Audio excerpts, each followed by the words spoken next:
good morning. അപ്പോൾ നമ്മുടെ ഇന്നത്തെ റെസിപ്പി എന്ന് പറയുന്നത് വളരെ ഈസി ആയിട്ടുള്ള അതുപോലെ ടേസ്റ്റിയും ഹെൽത്തിയും ആയിട്ടുള്ള ഒരു സ്നാക്ക് റെസിപ്പിയാണ്. എല്ലാവർക്കും ഉണ്ടാക്കി കഴിക്കാൻ പറ്റുന്ന അതുപോലെ തന്നെ കൂടുതൽ കാലം സൂക്ഷിച്ച് വെക്കാൻ പറ്റുന്ന ഒരു സ്നാക്കാണ് കേട്ടോ. നമ്മുടെ അവലോസ് പൊടിയാണ്. അവലോസ് പൊടി എന്ന് പറയുമ്പോൾ നമ്മൾ അരി വറുത്ത് പൊടിച്ച് അവലോസ് പൊടി ഉണ്ടാക്കുന്ന രീതിയിലുള്ള അവലോസ് പൊടിയല്ല, ഓട്സ് ഉപയോഗിച്ചാണ് നമ്മൾ ഈ ഒരു അവലോസ് പൊടി ഉണ്ടാക്കുന്നത്. ഇത് നമുക്ക് പഴം ചേർത്തും കഴിക്കാം, പഞ്ചസാര ചേർത്തും കഴിക്കാം. ഡയബറ്റിക് ആയിട്ടുള്ള ആളുകൾക്ക് പഴം ചേർത്ത് കഴിച്ചാൽ മതി, പഞ്ചസാര ചേർത്ത് കഴിക്കേണ്ട. അപ്പോൾ എങ്ങനെയാണ് നമ്മുടെ ഈ ഒരു ഓട്സ് അവലോസ് പൊടി തയ്യാറാക്കുന്നത് നോക്കാം.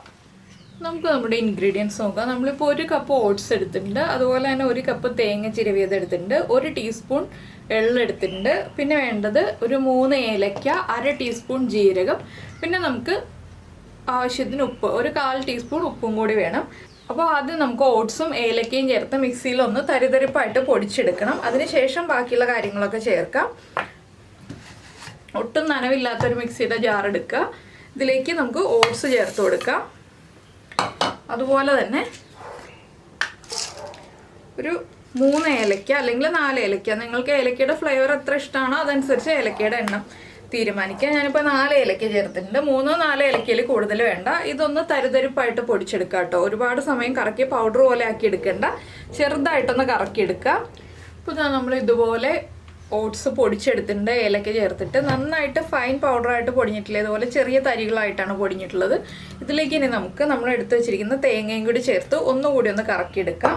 തേങ്ങ ചേർത്തിട്ട് അരഞ്ഞു പോരുത്, ഒന്ന് കറക്കിയെടുക്കാനേ പാടുള്ളൂ. ഇപ്പോൾ ഇതാ തേങ്ങയും ഓട്സും എല്ലാം ചേർന്ന് നന്നായിട്ട് മിക്സ് ആയി വന്നിട്ടുണ്ട്. ഞാൻ പൾസിലിട്ടിട്ടാണ് ജസ്റ്റ് ഒന്ന് കറക്കിയെടുത്തത്. ഇനി നമുക്കൊരു പാൻ ചൂടാക്കിയിട്ട് ഈ ഒരു മിക്സ് നമുക്ക് പാനിലേക്ക് ഇട്ട് കൊടുക്കാം. അപ്പോൾ നമ്മുടെ പാൻ ചൂടായിട്ടുണ്ട്. നമുക്കിതിലേക്ക് നമ്മൾ മിക്സിയിൽ കറക്കിയെടുത്ത് വെച്ചിരിക്കുന്ന ഓട്സ്, തേങ്ങ, ഏലക്ക മിക്സ് ഇട്ട് കൊടുക്കാം. തേങ്ങയൊക്കെ ഈവനായിട്ട് കിട്ടാൻ വേണ്ടിയിട്ടാണ് നമ്മൾ തേങ്ങയും കൂടി ചേർത്ത് കറക്കിയെടുക്കുന്നത്.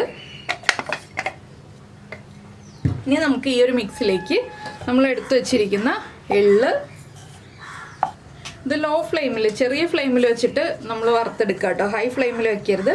അതുപോലെ തന്നെ 1/2 ടീസ്പൂൺ ജീരകം, നല്ല ജീരകം, നമ്മുടെ ക്യുമിൻ സീഡ്സ്, പിന്നെ ഒരു 1/4 ടീസ്പൂൺ ഉപ്പ്,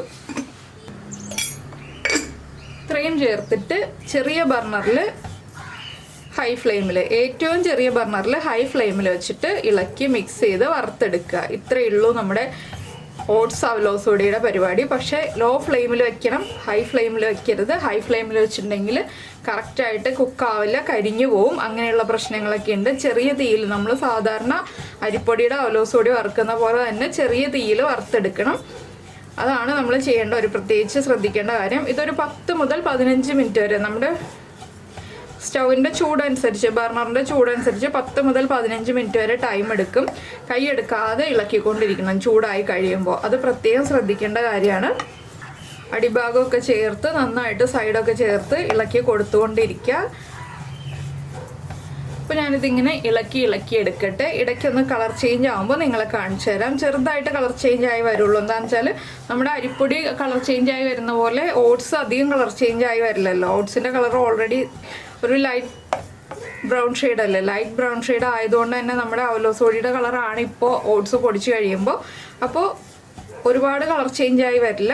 പക്ഷേ ഓട്സ് ഫൈൻ പൗഡറായിട്ട് പൊടിഞ്ഞു പോകാതെ ശ്രദ്ധിക്കുകയും വേണം. അല്ലെങ്കിൽ ഫൈൻ പൗഡറായിട്ട് പൊടിഞ്ഞു പോകണമെങ്കിൽ വേഗം തന്നെ ഓട്സ് കരിഞ്ഞു പോകും. നമ്മൾ ഓട്സ് കരിഞ്ഞു പോകാതിരിക്കാനാണ് തേങ്ങയും എല്ലാം ചേർത്ത് മിക്സ് ചെയ്ത് ആദ്യമേ തന്നെ ഇതുപോലെ വറുത്തെടുക്കുന്നത്. ചെറിയ തീയായിരിക്കാൻ പ്രത്യേകം ശ്രദ്ധിക്കുക കേട്ടോ. ഇനി ഇളക്കി കൊടുത്തുകൊണ്ടേ ഇരിക്കുക. ഇപ്പോൾ ഇത് 10 മിനിറ്റായി ഞാനിങ്ങനെ ഇളക്കിക്കൊണ്ടിരിക്കുന്നു. നമ്മുടെ തേങ്ങയുടെ കളറൊക്കെ മാറി അവലോസ് പൊടി റെഡി ആയി കഴിഞ്ഞു. ഇനി നമുക്ക് ഫ്ലെയിം ഓഫ് ചെയ്യാം. ഇനി ഇത് ചൂട് കംപ്ലീറ്റ് മാറി കഴിയുമ്പോൾ എയർ ടൈറ്റ് ആയിട്ടുള്ള ഒരു കണ്ടെയ്നറിൽ അടച്ചു വയ്ക്കുക. ആവശ്യമുള്ളപ്പോൾ ഉപയോഗിക്കുക. നമുക്ക് പഞ്ചസാര ചേർത്തും പഴം ചേർത്തും കഴിക്കാം. അപ്പോൾ നിങ്ങൾക്ക് ഈ ഒരു വളരെ സിമ്പിളായിട്ടുള്ള റെസിപ്പി ഇഷ്ടമായിട്ടുണ്ടാവുമെന്ന് വിചാരിക്കുന്നു. അപ്പോൾ ഈ പാനിൽ തന്നെ വയ്ക്കുകയാണെങ്കിൽ കുറച്ച് സമയം ഒന്ന് ഇളക്കി കൊടുക്കണം കേട്ടോ, ചൂട് മാറാൻ വേണ്ടിയിട്ട്.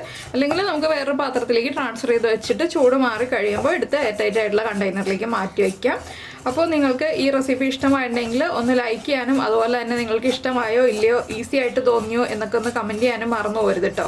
പിന്നെ നമ്മുടെ ചാനൽ ആദ്യമായിട്ട് കാണുകയാണെങ്കിൽ നമ്മുടെ വീഡിയോ പ്രസൻറ്റ് ചെയ്യുന്ന രീതിയൊക്കെ ഇഷ്ടമായെന്നുണ്ടെങ്കിൽ നമ്മുടെ ചാനൽ ഒന്ന് സബ്സ്ക്രൈബ് ചെയ്ത് സപ്പോർട്ട് ചെയ്യണേ.